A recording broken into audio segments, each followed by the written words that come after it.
can't see it. I don't know who that is, but hello and welcome. Welcome. That looks like Jasmine. I can't. Yes, hi Jasmine. Hello Patricia. Hello Sharon. Good morning. Well, good morning. And you apply that to whatever time zone you're in. Hola Paige. Welcome. Craig El Dragon. Welcome. The pun wars are strong. Oh my God. Hope you're all doing well. Good afternoon, Sharon. Dan, all right. I got my Matthew McConaughey imitation going strong. Hello, Andrew, welcome. And we are live on YouTube. Thank you, CC Dos. Thank you. Villains always represented, Craig, for sure. One day I'm going to have to see if Matthew can join us and he can do it live. He can come on and break out the all right. Mob TV Cafe Clutch starting right now. Thanks, Jasmine. Hope you're all doing good. I'm feeling, update on how I'm feeling after my second jab. I'm feeling much better. I managed the gym once this week, Monday, and proceeded to feel like a 300-year-old man on Tuesday and a 500-year-old man on Wednesday. So, but I made Monday at my regular weight. Malcolm, hello. Linda, hello. So I made Monday at my regular lifting weight. It was good after a 2-week break. Sorry, the Valkyrie. So let me update you guys. The Valkyrie's at ballet camp. So she's busy doing her ballet, and she's not here opening today. When does the camp end? Today. So today's her last day. So she'll definitely be here for our next mob, Cafe Clutch. But yes, I just want to let you guys know she hasn't been fired. I don't think she can be fired, and she could probably fire me from this position. And she's gonna be here next on the 20th, which is our next episode. Hello, Beck. Hello, Diana. Audrey, welcome. School will be starting for her at the end of the month. So she has a few Mob TVs she can still do. But once school starts, she won't be able to be part of the Mob TV. So she won't be able to open. Maybe we can pre-record her openings and just have her, do them. She misses not being here too. She's like, oh, I can't do my opening. Can't do my greetings. All right, let me see if I can get us on FB. There we go.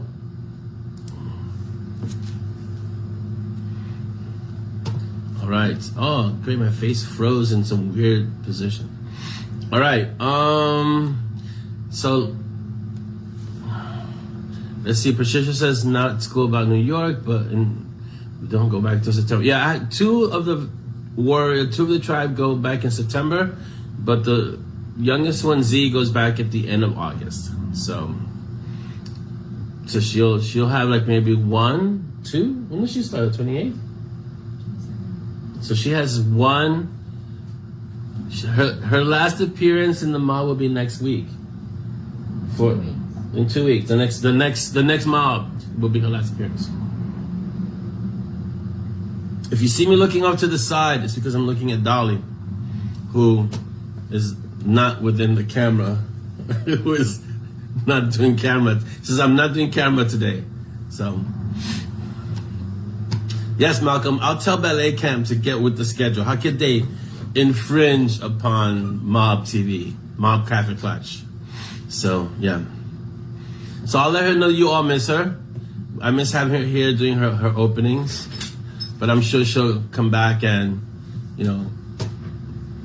reapprise her role as the opener. Oh, I'll recruit her older sister, the older Valkyrie, who will definitely not appear. Oh, and who just recently dyed her hair green. So I don't think she's gonna want to show off her green hair. And I don't think she appreciated when I called her the Joker either. She gave me a look like, what? So I'm gonna have to modify that to maybe Poison ivy. Who else has green hair? Someone. It's like, it's not neon green, but it's green. You can't miss it. So, we'll see. Yeah, she wanted green. I said, what am I gonna say? No? Green, go for it. Enjoy it. So how you all doing? All right, let me get to the announcements. You guys are here. All right. Let's see. So shout outs to the tribe, to Z, who's not here today, to my sister who's either watching or she's in the patrolling the empty office because she has to go into work, but she's like the only one at work. So I always say she's patrolling the empty hallways. Shout out to everyone at YouTube. Hello, everyone in YouTube. Don't forget to follow us on Instagram at Bitten Peaches. I'm trying to put regular excerpts of the stuff from the books. Some of the things there are you won't see yet because there's some excerpts that are from books that are coming. So, yeah. Don't forget to visit our ZAZZLE store at Emandes, EMANDES. Get some swag. Dolly hasn't put anything up recently, but she's got some ideas to go up there. She's been a little busy with the kids in camp and summer and all the other insanity that's going on around us. Do you have any Patreon people? No, right? No Patreon, no new Patreons, but hello and thank you to all our current Patreon supporters. The newsletter will be out next week, apparently, the 10th. So I'll see if I can send it every month. It's like I'm sending it out. But I'm going to make a diligent effort to send it out and have it out there for you guys. Don't forget to follow us on BookBub. Come on, guys. We got a lot of people in the mob. Go follow us on BookBub. And go follow us on Binge Books, or what we call Bebo. Hello, Wendy. So go follow us on Binge Books and join it and leave your review of the books. I'm still amazed that Requiem, I think Requiem is going to surpass Tune Yards and Butterflies for reviews. I think it's like 700 something reviews, which is mind blowing. So yeah, and we got 3 new subscribers on YouTube this month. So hello to our 3 new subscribers if you're watching. Malcolm, she intended green, not She-Hulk green, because that's a little darker. She wanted to go that dark, but it went lighter. So it's more Joker green. It really is more Joker green. So, but when I told her that, she cut me, like she gave me a look like, yeah, say that again. Good morning, Nikki. Hello. Welcome. If I didn't see you come in, welcome. You guys, we're all family here, so welcome. Hello, Darren. How are you? And Wendy, I couldn't miss your entrance because it was a big hi. Hello. All right, so updates on stuff that we're doing. It's still early, so we'll talk about that as we go along. Yeah, I want to say Toxic Avenger green. Definitely more Joker green. It's definitely, it reminded me of Joker green, for sure. So yeah, not Toxic Avenger, but Joker. And it's amazing that I know what you're talking about. So yeah. So definitely not Toxic Avenger, but closer to Joker. I want to say Joker, kind of Poison Ivy green. Good morning, Cynthia. Hello. Oh, there you go, Nikki. Yeah, so you know what it's like to change from green. I haven't changed my hair any color recently, so no, I have no point of reference. It's been so long. I will say that when I did have a lot of hair, my sister will know this if she's watching. She'll out me. I dyed my hair the color copper, the color of a penny. It was copper. So yeah, that was a fun experience. So I think we all go through those phases of dyeing our hair or shaving it off in this case. So that's what I did. My mom freaked out, but yeah. Hello, Mary Beth. Welcome. Yeah, now I can just spray paint it, or like I did for Badlands, I can let my beard grow in and dye that, which is, I did it, it was gray, which Z loved, and then purple, which Z really loved. So she was like, you need to let your beard grow out again so we can color it again. It's like, yeah, no, okay, we're gonna pass on that. I agree, Chris. We've all dyed our hair at one point or another. At least in my generation, I know that. What's the mistype, Andrew? I don't see it, but okay. So yeah, so that's basically what's happening. I'm feeling much better. Let's see. I was just really sore over the week, so I did go to the gym, and then I was like, yeah, the rest of the week I was like, yeah, not so much. So, but I was able to go on Monday, and I was able to move crazy weight, which is good. So I'll get back into it. Although now, and we won't make the whole episode about this, but now the gyms are thinking of either asking for proof of vaccine. Actually, that's coming in September, right? September 13th? September 13th, at least here in New York, you have to have proof of being vaccinated, or you can't go into the gym. Or they might start thinking about lockdowns again. The rumors of lockdowns are coming again. Have the girls painted my toenails yet, or no, they haven't. It hasn't happened. So I don't think it's going to happen. They're scared of my feet. So I remember I have like old karate feet, so I think it just scares them. Let's see. Andrew says, "Son of a bad peaches whisper." Okay, no problem. We'll keep it over there. Malcolm says, I got dragged into a ladies' bathroom by my mother by the ear. Ouch. And my head put under the tap as she thought the bright blue spikes were colored gel, which they weren't. So not only did you get your hair wet, but then you got your ear stretched. Okay. Wow. So hold on. We got a nice little interruption because I didn't do what I was supposed to do, which is, sorry about that. Okay, so yeah. Oh wow, how nice. I'm just doing all kinds of crazy stuff today. Hold on, guys. I don't know, I pressed something and it went like that. Anyway, I'll look into it afterwards. So yeah, so I didn't move my phone, so I apologize. Our daughter got pissed off at us during high school and dyed her jet gothic black. Wow. Wow. Is she a blonde? Did she do like complete goth? Like went all the way to, oof, man. Cause it's hard to get blonde all the way to jet black. That's a lot of work. That's like going from black to bleached white. That really mistreats the hair. So yeah. Does New York have a vax passport? They're really talking about it. It hasn't really been into effect yet, but I think it's coming. Yeah, Linda says they're gonna have it as September. Yeah, as September, I think. Yeah. Masks are back in Missouri. Wow. Yeah, we have mask mandates in certain places. If you're a federal employee, you can't fool around. You have to get vaccinated. My sister was vaccinated, but she's a federal employee, so she's definitely vaccinated. And they had a big meeting about you've got to get vaccinated and you've got to wear your mask. And in the gym, they're not saying you need to wear a mask if you're fully vaccinated, but they're strongly suggesting it if you're fully vaccinated. So it's a combination of things. It's a combination of like, get it, but also if you haven't gotten vaccinated, find a way to get vaccinated.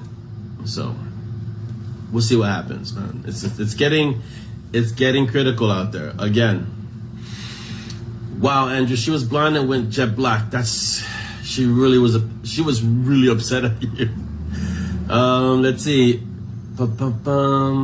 Yeah, okay, so when I grew up a long time ago, eons ago, I think I was telling this to Dolly. First of all, I remember my mom having there was a scar that she had because she was an immigrant. So in order to come into the country, you had to be vaccinated. But then I remember every year at school, if you didn't have your shots, they didn't let you in school. It was like, you're not attending school. And my mom was like, we're not having it. You're going to school, you're getting your shots. And it wasn't even a conversation. It was like, go get it done. Boom. Yeah, she had that shot, that scar. I guess it was the polio scar. Yeah. And Chris, I remember the sugar cubes. Because when you got the shots, you got the cubes, and the cubes had one of the shots in them. So you had the sugar cubes were one of the vaccinations, if I remember correctly. Yeah, I'm sorry to hear that about Texas, that it refuses to require any government mandates. It's because this situation isn't just about you. It's about who you impact with your life, or who your presence in this case. So yeah, so hopefully you can make an option to get it. Again, this is your personal this is my position on the vaccine. It's your personal choice, decision, you know, but also understand that you are not living, unless you do, you're not living on an island. So your actions impact and affect other people. So, yeah, Chris, exactly. If you entered, you had to get your shot. So if you entered in 1957, I think back then, because I was born in 66, and that's when my mom came into the country, 65, and she had, they was mandatory. They made her get a shot. So it was no joke. They were serious. Like, you want to come into this country, you've got to get a shot. You got to get vaccinated. So, and I remember seeing, because when I was researching, I remember seeing the pictures of the lines for the Spanish flu shots. Now we're talking over 100 years ago, and they were going around the block. And it wasn't even a matter of, do you want to do this? It was like, do this or you're done. And so, I mean, back then when the flu, what we deal with every year was deadly. People understood, I live in a community. I live among other people. I'm going to see what I do my part to take care of the people who are around me. So, yeah, I mean, exactly, Andrew. Have a conversation. We can talk about it, and we can find some common ground, you know? Yeah, Spanish, see, yeah, like Chris, Spanish flu wiped out your dad's family. And back then, think about how far we've come, because in terms of technology, we advanced so much. And so the reluctance is really defeating. It's self-defeating. I keep seeing these reports of people who are intubated, or nurses especially. I mean, I feel really, really bad for the nurses who these people come to them, they're sick, and then they're saying, can I have the vaccine? And what the nurse says is, I'm sorry, it's too late. Patricia, go. She won't survive. She says she won't survive. Your little one sounds like Peach is starving. So go, Patricia. Thank you for being here and visiting us. So have fun. Yeah, Craig. Yeah, see, my sister's Navy. So she had, anytime she went anywhere, there was a whole battery of shots she had to take. So it was like that, yeah. Shell asks, do I remember lining up at school for the required dental lens vision screenings? Oh, yeah, I remember those. We had to get our eyes checked, teeth checked. It was just part of the day. It wasn't even like, do you want to? It's like, you got to do this. So, yeah. Hey, Wendy, awesome. The best people are born in 66. This is what I hear. I'm not going to deny it. I'm just saying. All the best people were born in 66. I'm just saying. What's these coughing from? I'm hearing sound effects from some people who don't want to appear on camera. I'm hearing sound effects. If they want to say something, they can come on camera and say it. Oh, that's good, Andrew. That's only 10 years older. They're still young. I think 60 is the new 30. That's what I keep hearing. Nikki, the fluoride treatments were because, I don't know about outside of New York. In New York, they changed when I was a little kid, and they started including fluoride in the water. But in the beginning, there were a lot of fluoride treatments. I remember that. So, again, it's a matter of public safety, you know? So, there you go, Sharon. See, you're young. 64 is young. That's all that stuff is young. You guys are all young. It's only, look, I go to the gym. What am I now? 55? She's not. She was born in 1964. No, I thought she was a 56. Oh, okay. She says I'm a 64 gal. Oh, Sharon, you're a 64 gal. Still young. So I go to the gym. I'm a little older than most of the people who go to the gym at the time that I go. And it's like, hey, you do what you got to do. No one really asks my age, though, because I'm scary looking. But you don't worry about age. When you just do the things that you can do. 69 had the moon landing, and yeah, all right, Craig. They handed out. I remember these. So Cynthia said they handed out toothpaste and brush kits. I remember these. They handed these out. I remember that. Why are you offended? 68 is still young. Yeah, the whippersnappers here. Young whippersnappers. Yes, Andrew, I am. I was born in 66. So I will be 50. I'm 54, I guess. And I will be 55. No one believes me. I know. I have really, really good genes. Next month. Thank you, Dolly. It's not a secret. It is not a secret. September of next month. I'll be 55. So, but I don't look 55. My sister looks younger than me. If you ever see pictures of us side by side, we look like little kids. Okay, this is exaggeration. I won't say little kids, but we look a lot younger than our ages. Yeah, Mary, I remember the ads of the fluoride. And I was really, really young, but I remember those ads of when they started putting, it was like to make it easier for the city. They started putting fluoride in the water. See, I should write a thriller about what they do to, like someone poisons the reservoir and takes out a whole city. See, that would be a thriller. They threaten to poison a reservoir. Craig, I thought you'd have that under control. That if autocorrect is a spelling villain, it belongs to you. What do you hear a lot, Chris? That you look young for your age? I believe it, because you do look young. And that picture of you and Christine, wow. It was like looking at your face twice. It was amazing.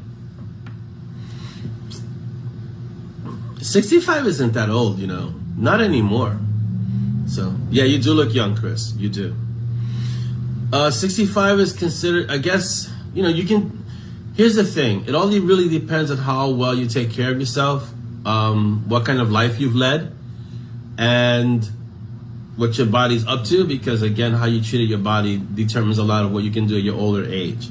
So at 65, I know people who are like just starting new businesses and new things and a new part of their life. So it all depends on how you've lived up to the first half of your life, how you determine the second half, or second, third, the last third, things like that, you know? Can't be the second third, be the third. Second third sounds like something Monty Python would say. 65 is the prime of life, for sure, I agree. Yeah, let's see, the 60s was definitely the best decade to be. Yeah, see, this is what I hear. I didn't get to experience the 60s, even though I was born in the 60s. But it was definitely one of the best decades to be born in, so I hear. Yeah. Yes, Malcolm. If you have a lot of aches and pains, your body remembers. And if you beat it up when you're, let's say, teens, 20s, 30s, it starts to remind you in your 40s and 50s. It starts letting you know, hey, you remember when you did this, and you twisted this, and you threw this out? Well, guess what? It's all coming back to remind you. So, all right, let's continue with our announcements. Requiem. A lot of you guys are asking for Requiem, the audiobook. End of September? Yes? End of September. End of September, beginning of October. Because Kevin had to move some stuff back in his schedule. And so he had a really book-packed schedule. So the end of September and the beginning of October. Requiem should drop. If I forget, I'm sure Jeanette will remind us. Craig says, I was in the Navy. My body's more like an ancient ruin, crumbling and decayed, but still full of crap that will kill you. Yeah. The Navy is rough. My sister, because she was on the ships, she suffers from stuff in her legs because of standing on the ships, which was steel. So she suffers from that, and she runs. Oh, and she doesn't have cartilage in her knees because she did over 20 years in the Navy. So there you go. So it takes its toll. Yeah. Wow. So your waiter said that last night he was 74 and light tour. No, because a lot of people. Here's the thing, and this is what I've heard. I don't know if it's true, but a lot of people after they retire, they don't last very long because it's a matter of losing their purpose in life.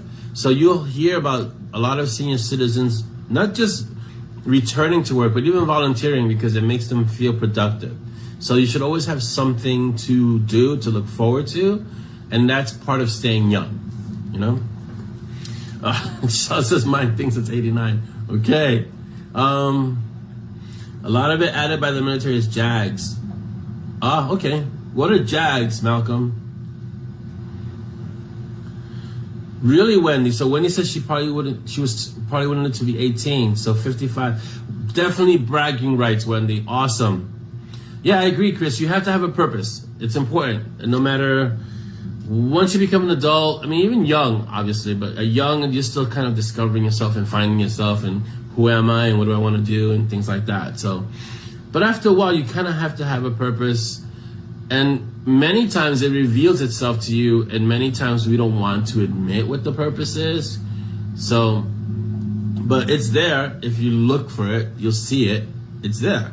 So it depends on whether the purpose aligns with what you think your purpose is and what life is showing you your purpose is. Sometimes there's a disconnect between the two, and that's why you find people are kind of, frustrated. But once those two align, you have, I don't want to get all zen, but you'll have peace and harmony. So, Malcolm says, Jags, injections that you don't know what's in them. How fun.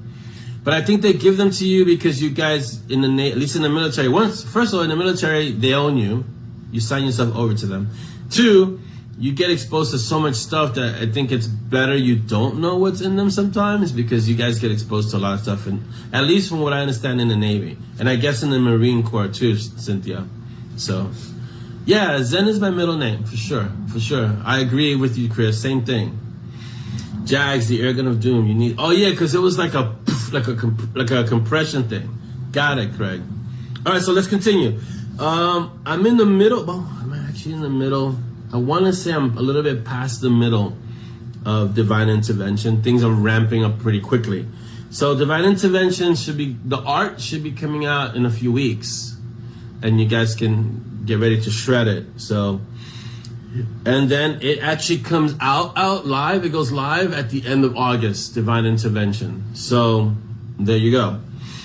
Then there's a secret project that I can't tell you because it's a secret. I can't tell you the name yet, but those are the art.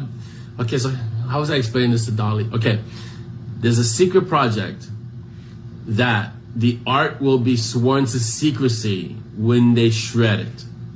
Is that the way I explained it to you? That's the way I explained it. And then there's another secret. There's a secret project that's still kind of in development.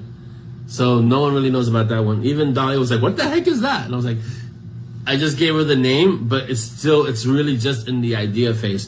But that one, I can tell you, the secret project is going to be really fun because it's funny. And the secret project is more thriller based. All right, so let's see what else. Let's see. The Frank adventure, not yet. Craig, that might be more brew and chew. We'll see. I can't see Frank carrying a whole adventure. Well, actually, he probably could carry a whole adventure, but I think it's more to he's more part of an ensemble. Hey, Federico, welcome. Yes, you managed to catch us, and thank you. Yes, it was time. It was getting out of control, and there's more upkeep. If I have to trim or go to the barber, it's a lot of work. So shaving it is just quick. It's 1, 2, 3. So. Wendy says instant diabetes since you were 2. Wow, Wendy, that's a lot of injections. I'm glad you made it to 55. So there you go. Yeah. Oh, yeah. So the pack knows about the secret project because they're the pack. But the secret project, no one knows about yet because it's secret. Cindy, my grandfather-in-law turned 103 in May. Wow, that's awesome. Only moved into a nursing home a couple of years ago. His purpose now is to annoy the nursing. That's a good purpose. Yeah. So yes, welcome, Stacy. Yes, there's secrets wrapped in secrets, wrapped in enigmas, wrapped in mysteries. So for sure. Frank is like Gabby Hayes or Ray Rogers. Yeah. And I'm old enough to get that reference. That's just scary. Have I done the skull hard wax treatment yet? No. Is that a real treatment? Because it sounds painful. So no, thank you. Shell says my new lab pit bear is he's a rescue. That's awesome. Very interested in this chat. So what is the lab? Oh, Bear. Hello, Bear. Good boy, Bear. Wrapped in puns. Yes. Jasmine, even Dolly doesn't know the secret. She saw an excerpt. I told her the name. But that's all she knows. It's so secret. It's secret. And yes, Stacy, wrapped in puns. Andrew says, can I bite the secret bag? No, he has to finish his work. That's definitely a Peaches moment. Paige says, I have top secret government clearance. Honest, I can be trusted. I know you can be trusted. My sister has insane clearance. I won't even tell her. So there you go.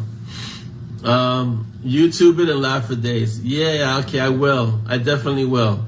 That just sounds painful. Skull hard wax treatment. I'm gonna pass on that. I use something called the skull shaver though, which is this really cool. I used to use a razor blade. Yes, I live dangerously. But I figured, let's find something that's not so drastic. And so it's this thing called the skull shaver. It's really good and it's really fast. So, and I can do it anywhere. I can sit here at my desk and shave, and it's not even an issue. And I don't need a mirror or anything. I just shave and it's done. Dolly says, with all the coffee and chocolate, that would be sufficient torture, and then we'd have issues. So I don't think you want to go down that route. But then I'm gonna say, I don't have for you guys. I don't have for you guys. Do have for RSA in UK. Oh. You have that kind of clearance. Yeah, that clearance won't work here. Sorry, Malcolm. You guys stop conspiring and creating plans to deprive me of coffee and chocolate. So this is the chocolate that I take. That I take. It's like a drug. So this is the chocolate that I use when I write. These are. I'm not sponsored by them. My York Peppermint Patty Thins. These are part of the fuel for writing, and my Death Wish. So yeah. And see, the couch is really comfortable. It's never, as Dan says, it's never the chocolate's fault. Ever, ever. Never, ever. For sure. Yeah, no, the secret, I can tell you where, I can't even tell you the title yet. Oh, maybe by the next mob. We'll see. I really got to get Divine Intervention done, and I don't want to get that sidetracked. So, yeah, exactly. Who typed that in? Cynthia, for sure. Orlando and coffee is the same thing as peaches and sausages. So there you go. It's the same. But I really want to get Divine Intervention done because I don't like to get sidetracked because it's near the end of the book, and so that means I have to kind of really focus. So the Secret Project, which you guys will love because it's really funny and it's fun. You already met the characters, so that should give you a little bit of a hint. The Secret Project I'll get to once Divine Intervention is done. And then I can have a little bit of free time. I have a little bit of lag while you guys are doing the art and the book is in edits that I can do that. Hello, Kimbra, welcome. Great to see you. Thanks for coming. So I have a little bit of a window there, and I'll really focus on the Secret Project. I can't tell you the name yet. But the Secret Project is a real departure from Monty Strong and pretty much anything else that I've written except for maybe Gideon Shepherd, and it's darker than that. So I really want to kind of treat this more. I want to give it a little bit of time to simmer, and it's a little bit closer to Hammett or Chandler or Spillane. It's in that vein of the noir. It's really noir, more noir than I would say Iker or anything else that I've written. And so I really want to kind of let it simmer so that when I do bring it up, the story, that it does justice to that genre of the noir. So there you go. Let's see. It's not a secret Silk project, is it? No, Dan. Even though Silk is the man, but no, it's not a secret Silk project. When Silk makes his reappearance, you'll be the first, well, the second after Dolly, but you'll know. And it will blow your brains. You'll be like, whoa! So don't worry. Let's see. He speaks the truth, perhaps. You guys are just horrible. I have to give sometimes stories come at me and they slam me, and I gotta write them down. Like Iker was like that. Like Rule of the Council with Michigo was like that. It just comes in, you gotta write it. Even to the extent where I had to postpone other projects and get them done. And then sometimes stories kind of sidle up to me and kind of just hang and whisper, hey, you should write this. And the Secret project is like that. It's just hanging out, kind of like, I get little excerpts and snippets and characters. And so what happens is I start writing all of this down, and it kind of forms this tapestry. but it's still kind of a jumbled mess. And so I have to start arranging it in a way that it starts to make sense. And I don't rush, when it's like that, I don't rush it, because it just happens almost organically. And then it starts to form a story. And I already have the character names, I already have the protagonist names, and it's awesome, but I don't want to rush it. That one I don't want to rush. The other stories, they have their own paces. It's interesting because some stories have an insane pace. Monty Strong, it's a fast-paced story. I can always write it. It's comfortable. I can get into it right away. I've mentioned, the Night Warden Gray requires a mindset shift, which I have to go into a darker place for Gray, just because Gray's a dark character. So, you know, I'm reading something from Dolly the Invisible, who doesn't want to appear. The secret of an everlasting and good marriage is communication, openness, honesty, telling me about all your secret projects. Sure, yeah, I agree. Yes, it is. So as I was saying, writing Night Warden takes a different brain space. So that is a little, it requires a little bit more for me. The novellas, sometimes, but not much. The Darkened stories were a lot of fun. They weren't hard to write. Those were a lot of fun. This one is, it's requiring something. It's more in the Gray world, the Night Warden world, in terms of, it's not in that world, but it has that kind of feel. So we'll see. The title of the book, Secret Project. Maybe I should just name it The Secret Project. Tales of the Secret Project. That's a good one, Stacy. Let's see. Hey, John, how's it going, JL? Good to see you, man. So, yeah, John can tell you. Like, it's that kind of stuff where some stories you'll write them and it almost feels like they're writing themselves. And then some stories will take a little longer and you have to kind of let them sit and cook and simmer. And then once you really go there, you can jump in and start developing the story as we say. Let's see. Well, before any of you find out, Dolly will find out, because she kind of gets everything before anyone, and she's run out of, is it adjectives or adverbs? Adjectives at this point to describe it. So I send her chapters. So here's what I do. I write the chapters. I send them to Dolly. She looks at them, and then this is what she does. Great story. It sounds awesome. Okay. Next day. Fantastic. At some point she's like, I'm running out of things to say. I say more than that. Yeah, you do. It's more specific. It's more specific. It's like, yeah, it's more specific, but I think she's running out of ways to describe what I'm sending her. I am for 2 to 3 sentences at least. I get it. So I send her like, I don't know, it's like 3,000 words, like 3 chapters, and I get like a sentence, 2 sentences. I'm like, okay. So, yeah, but it's fun. And now at this point, I'm not even looking forward to what she says about what I'm writing. I'm looking forward to see how she's going to describe what I've written. I just want to see what she's going to say. So Craig, yeah, Gray is more dark adjacent. Yeah, Gray's not completely dark, I would say. It's not like a depressing story. But he's dark. Gray's a dark story. This story that's coming up, the Secret Project, which will the story that will not be named, is darker. So yeah, we'll see. Yeah, we'll get her better thesaurus, Craig, for sure. John is like, Laurel is more like, yeah, this is okay. And then I hear a whisper, why did I marry this idiot? See, but Dolly probably says that, but just not in the same room. She just leaves. She goes to the bathroom. Dolly doesn't need a thesaurus. Not at all. Just to be clear, I don't say that. I know you don't. I know. I just want to make sure. Everlasting and good communication, honesty, for transparency. All right, let me continue. So Sepia book number 5, Demon, should be coming out the end of October. If you see me looking, I'm looking at the wall where all the schedule. So end of October is the art, right? And I guess November. I don't know what's going on with flight this year, travel, in terms of 20 books to 50K. If we're heading back into lockdowns, I don't know. We'll see what happens. Even Vegas, I checked. Vegas is heading back into lockdowns.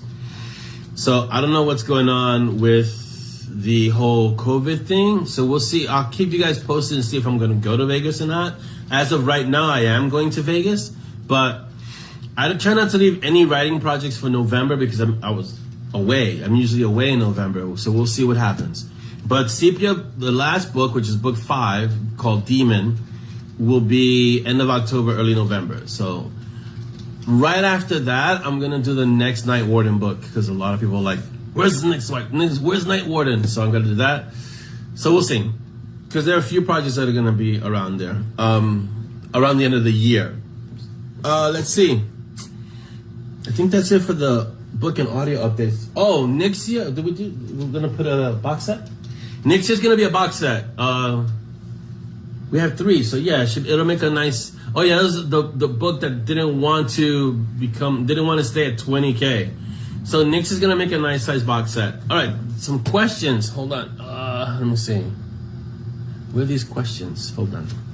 1 second, guys. I see there's some questions somewhere. Oh, okay. I'm gonna have to look these up because they're all over the place. I did something to my screen. I don't know what I did. I switched stuff all over. So, okay, so let's go back. Message me some adjectives, adverbs, similes, metaphors. Wow, jeez.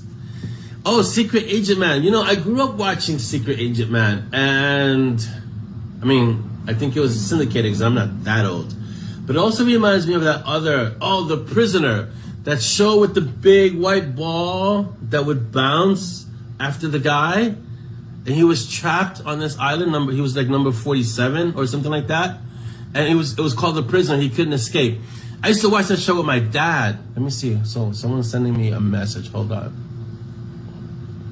Oh, okay. TJ, I'm gonna have to answer that later. Is that okay? So, because I'm in the middle of the show, I'll answer that later. Okay? Awesome. Okay. So, yeah, The Prisoner. I used to watch a lot of BBC and a lot of PBS and a lot of different. Sorry for that little interruption, guys. Just looking at something that someone sent me. Number 6. There you go. Thank you, Dan. So, The Prisoner was a really strange show. Yeah.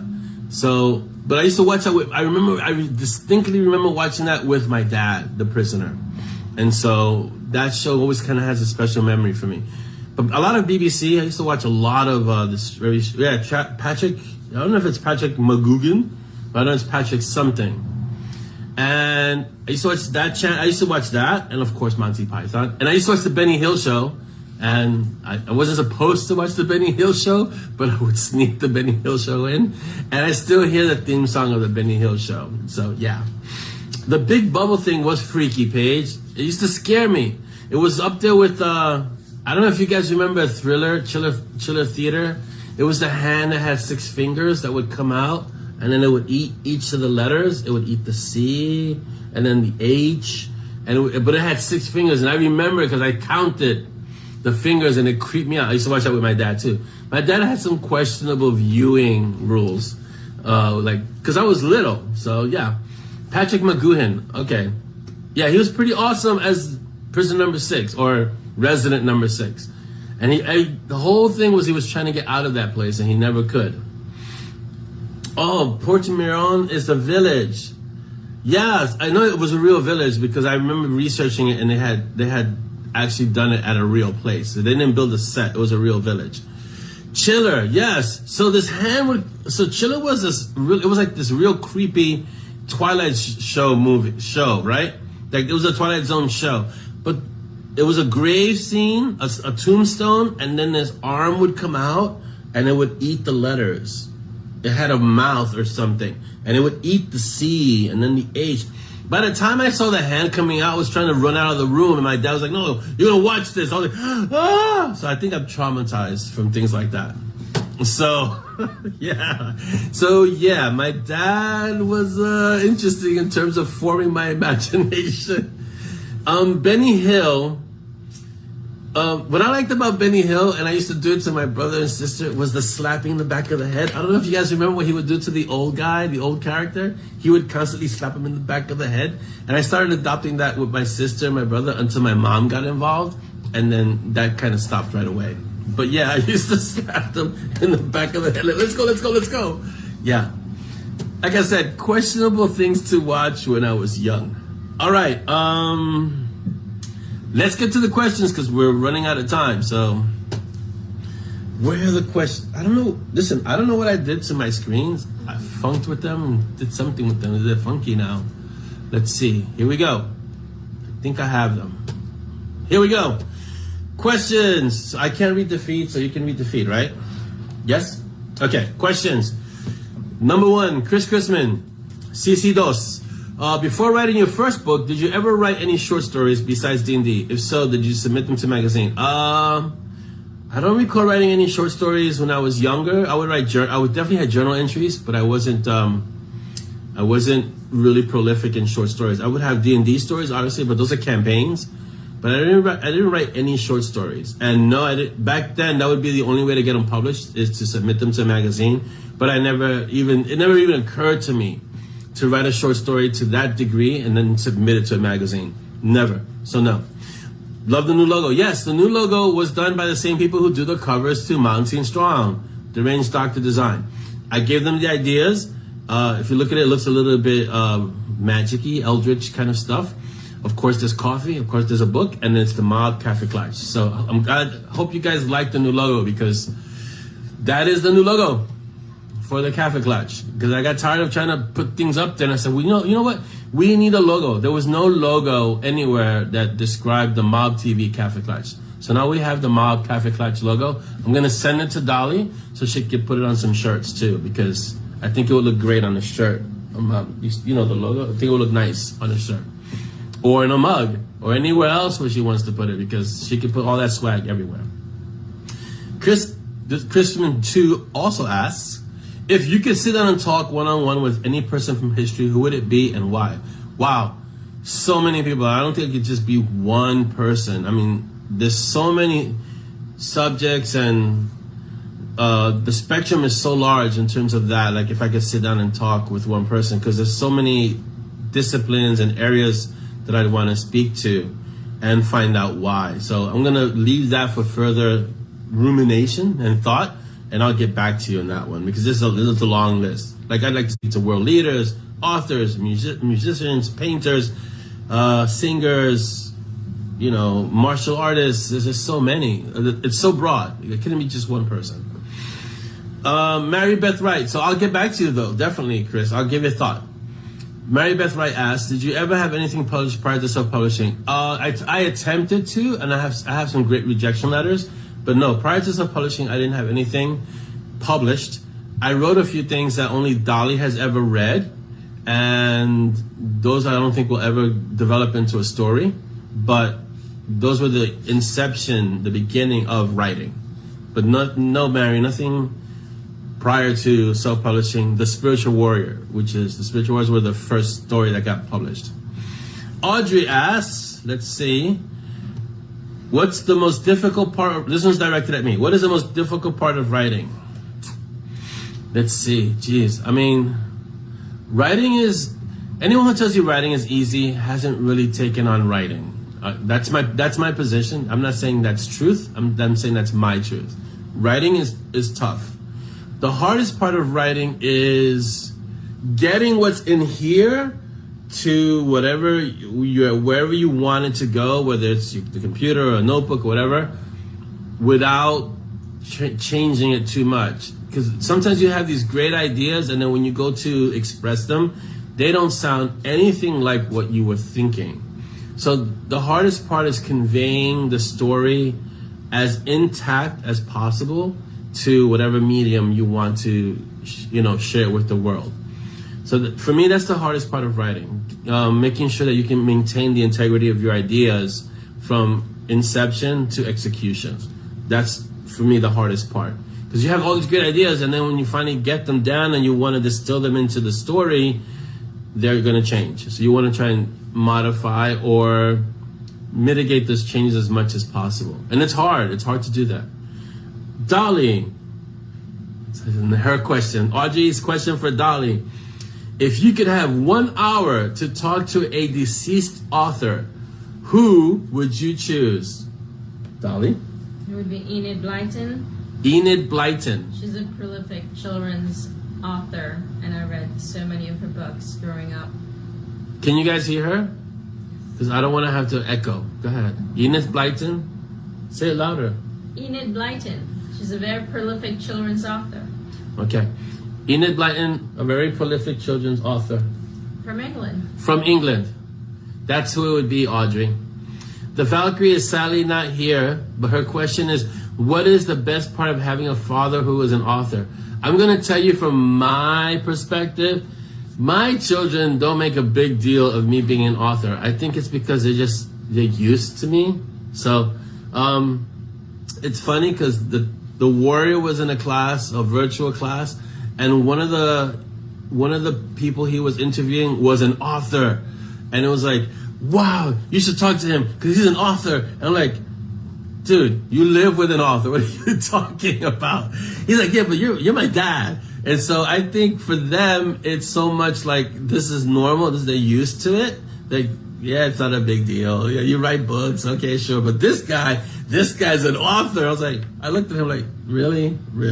So it's an interesting thing. I think that happens with anyone it happens to anyone who's around people who have some kind of notoriety. You get used to it. It's just, it's like normal. So they always say that you're famous. Yeah, when you're outside. Yeah, like I'm not famous, The cool thing is that they're very unfazed and they're very my kids are like so nonchalant. They're so unfazed about me being an author. They're like, yeah, whatever. Yeah, it's like it doesn't bother them at all. Let's see. Oh, Jasmine says, what celebrity would you want to know is reading your books? Wow, that's a good question. Any celebrity, I guess. I mean, I guess this is where they get their unfazedness from. If they're reading the books, I think anyone, as long as anyone is reading the books, I think every writer, every author, all they really want is for someone, after writing the story, all they really want is for someone to read their story. That's what authors want. To share the story, and then for someone to read the story. That's it. That's at the heart of being an author. Is you want to share your stories and have people read them. I think that's all the questions. Let's see. Let me check. Looks like all the questions. All right. Malcolm says every celebrity. Right, every celebrity. There's different ways. So someone said they can't outline. Oh, Craig said. There's ways to get around it. There's different programs that can help you. There's different methods of writing it. John shared one that was fade in, which is like writing a screenplay. So it depends on how you view the story in your head. If you view it like a movie, a program like fade in, which is a screenplay writing program, can help you, because if you can see your story as a movie or scenes as a movie, something like that could help you, because now you're not writing a story or an outline, you're writing scenes, and then you can take those scenes and kind of, you connect them, and then you add, you flesh them out, and pretty soon before you know it, you have a story. I used to always have to write longhand when I first started, and then I realized that subjecting Dolly to the torture of reading hieroglyphics is not fun, and so I switched to actually outlining and doing stuff by, on keyboard. But I still write some of my outlines longhand. I can show you the notebook. It still looks like Chinese. Hold on, because I have it on my desk. So this is my notebook because every author has 100 notebooks. So this is the outline. And it looks like Chinese. And I put my peppermint patties on the pages when I'm eating them. And so it looks like Chinese with chocolate on them. So there you go. And if I rest my cup on it, then it looks like Chinese with chocolate and coffee rings on it. So there you go.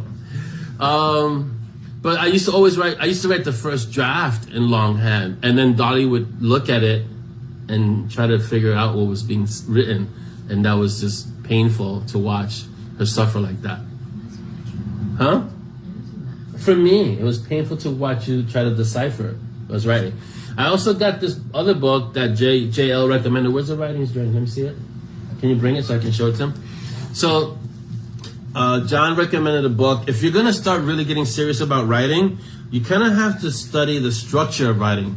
Not one structure is correct, but I got this book, The Writer's Journey. It's a thick book, so it's going to be a time commitment.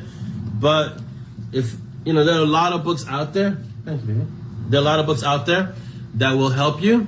That's one of them. It started from a memo, a 7-page memo that Christopher Vogler wrote for Disney, and basically the memo kind of delineated Joseph Campbell's The Hero's Journey, which is another book I have somewhere. I think it's not right here, but I have it.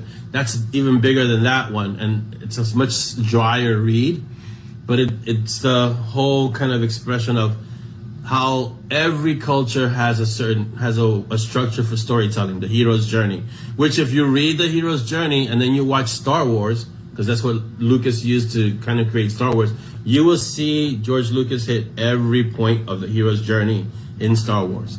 And then you'll start looking at other stories, and I think I was discussing this with John last week. When you watch movies, as a writer, as an author, it's not as fun because you start analyzing it. Like, the movie has to be really captivating for you to lose yourself in a movie, because if not, you start deconstructing the movie about how it could have been done better, or how they could have handled this scene better, or how they could have written this part differently and make it more cohesive. So it's, you know, it's an interesting process. Writing, there's no one way to write. You write the way that's best for you. But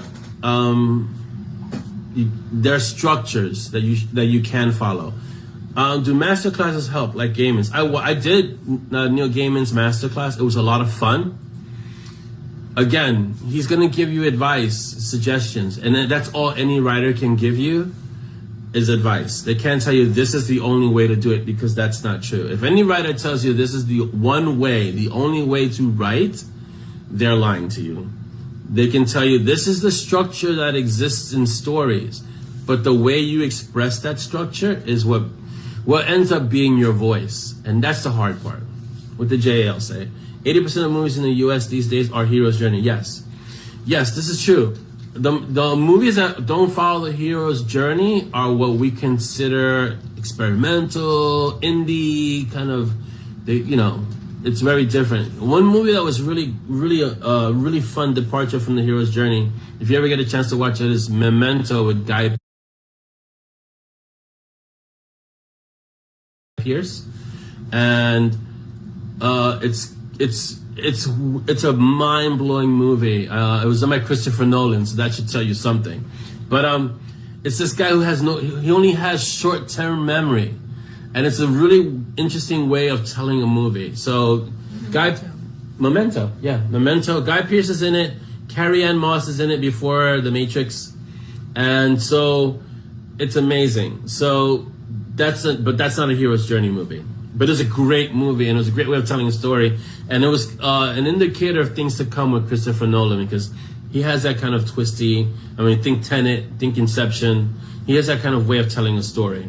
He doesn't follow these linear progressions. The hero's journey is very, you hit milestones, the mentor, then the call to adventure, the rejection of the call. It's this whole thing that if you read that book by Vogler, or The Actual Hero's Journey by Joseph Campbell, then you'll understand the milestones that exist in most movies. Dan says, have you ever watched Memento the right way round? I don't even know if there is a right way round to watch Memento. But it's a really interesting movie. Yeah. But I enjoyed it. I enjoyed it also because the acting's fantastic. But you can tell it's a low budget movie done well. Let's see. Oh, we got like 10 minutes. Awesome. Let's see. Nikki says, Diana was saying, it did. I'm a hero working in nursery as an aide, LPN, and wow, yeah. That you are a hero if you're in the front lines like that. So when I started as an aide, no equipment or help, body gave out, love. Yeah, because it takes its toll. I mean, you especially that profession, the profession of nurse, you're on your feet all the time, but you're not just on your feet. You're on your feet, moving patients, carrying weight. It's like back and forth. You're not just in one place. So my hat's off, and a huge shout out to all the nurses out there. JL, take care. Thank you for dropping by, John. It's awesome to see you. Man. I hope the writing's going well, and everything with Reader Links is progressing well too. Dan says the Easter egg on the DVD is the film in chronological order as opposed to how you initially watch it. Oh wow! So I have to find that. I'm sure I can find that online. The Easter egg to Memento. It's an interesting movie. It's a really interesting movie. If you haven't seen it, you should take a moment. I don't think the kids would watch Memento though, right? I don't remember if it was. It wasn't appropriate for the little ones, but yeah. I checked it out for movie night. Yeah, I think it's a little too. It's violent, right? Mm-hmm. Yeah, it's violent. It's not for little ones, but you guys can definitely watch it. Greg says any profession that becomes a grind, whether you love it or not, will burn you out. Yes, because your body can only take so much, and then after your body, your mind can only take so much. So if it becomes a grind, sooner or later, you will have to step away from it. That's just the nature of whatever profession it is. So this is why you see people in these kind of professions, after a while, it's like, I'm done. I'm burned out. I can't do this anymore. And they may love it and love what it represents and love the cause and what it stands for. But after a while, physically and mentally, you're done. You just can't, deal with it anymore. You have to step away and do something else. And usually it's something that's like diametrically opposed to whatever they were doing, or something that's kind of related, but not the same. And that makes any sense. So like you'll see a nurse go into a different profession that still takes care of people, but not as directly as really the front line being with patients. So it's things like that. Or they'll become a painter or something. Like they have to go like in a completely different area or arena to deal with the stress that profession caused in their lives. So it's like that. I mean, it's the same thing with the military if you think about it. If you've seen action, the last thing you want to do. They say that, here's the saying, no one strives for peace more than a person who's been to war. And there's a reason for that, because everybody knows, who's been there, knows that war is hell. And so a person who's been there wants to not be there ever again, So there you go. Let's see. Malcolm says, and our current frontliners are there now. I expect a lot of backlash. Yeah. So what's happening now, I just heard a report.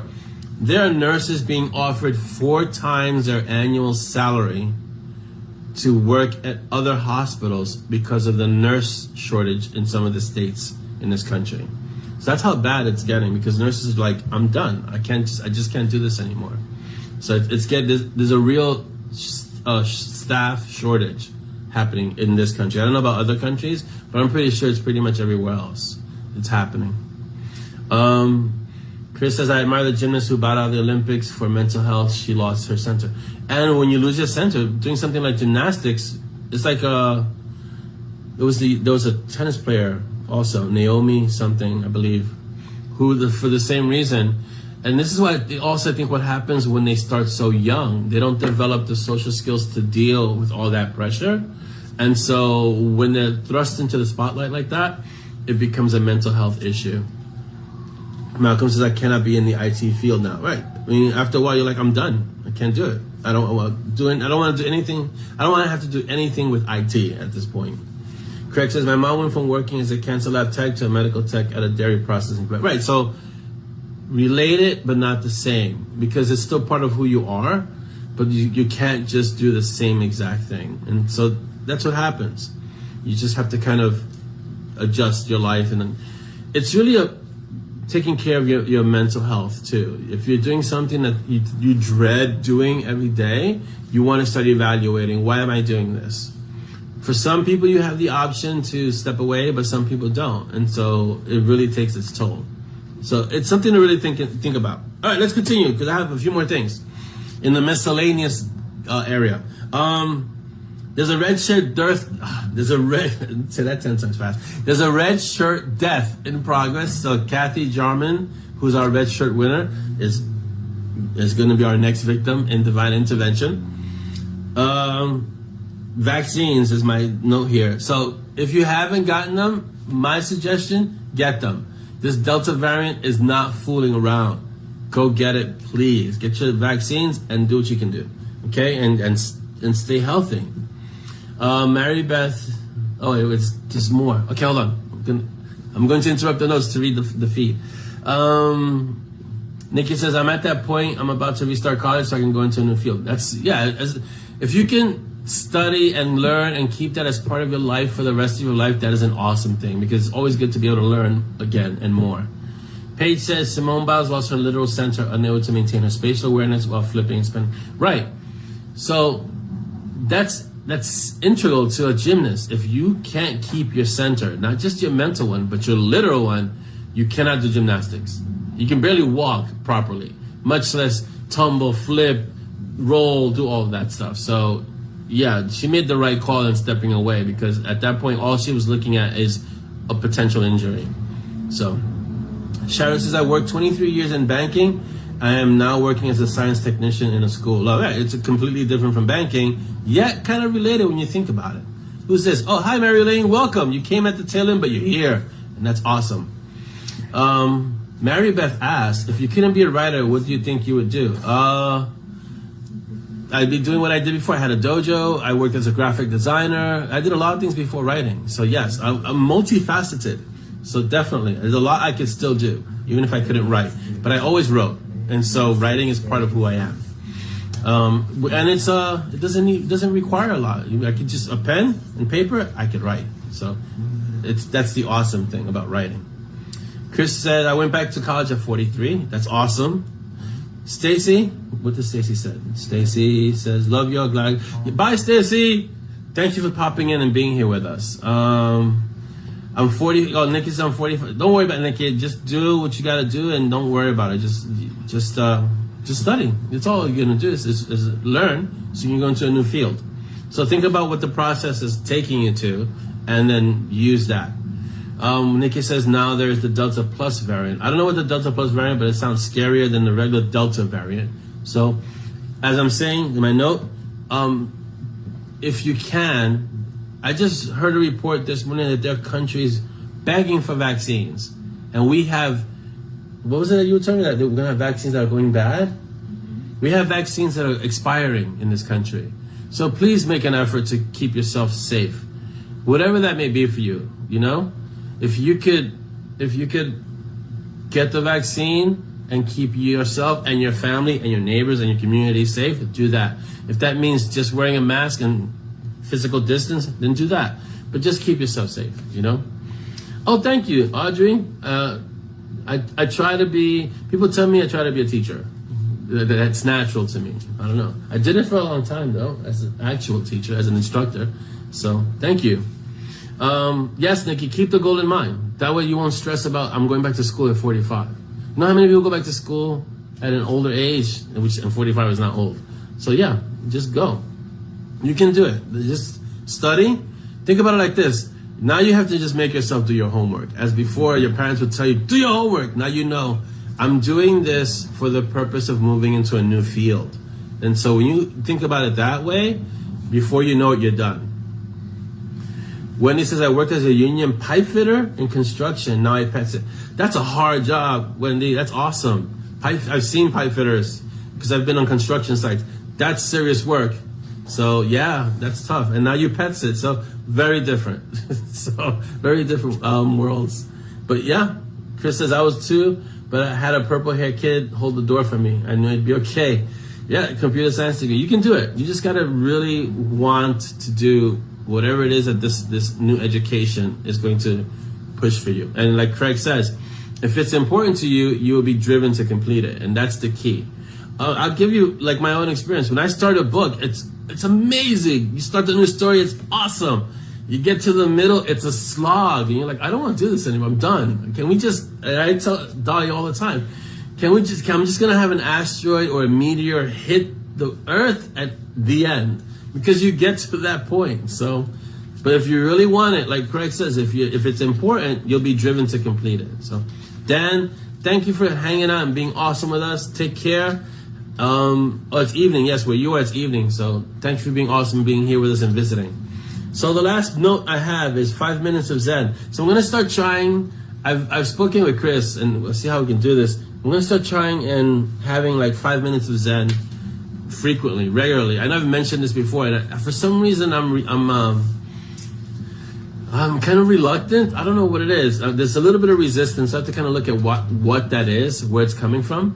But I want to start doing 5 minutes of Zen, like when I go for my walk, or when I go outside, or in the morning, like when it's really early, and just really just do 5 minutes of Zen. Share some thoughts with you guys, you know. But listen, this is it. We've come to the end for today. So I want to thank you all for being here. It's been interrupted. So, am I back? Yeah, we're back. So, it knows that it's the cutoff time. So it's like, it's time. So, I'm going to start doing the 5 minutes of Zen. And maybe eventually that'll turn into a book. That's what I'm thinking of. Like having short chapters that can become a book and work with things like that. So we'll see. My brain kind of does that, kind of always kind of gravitates toward, maybe this can be a book, or maybe this can be a story. So we'll see. As I always tell Dolly, I can talk a lot. So limiting it to 5 minutes is going to be fun. And it's just another thing to try. Have a great day. Have a great weekend. Take care of yourselves. Please get vaccinated if you haven't. Please, not only for you, but for your family. And stay safe, be good, and be uncommon. Have a great day, guys. Have a great weekend. Bye.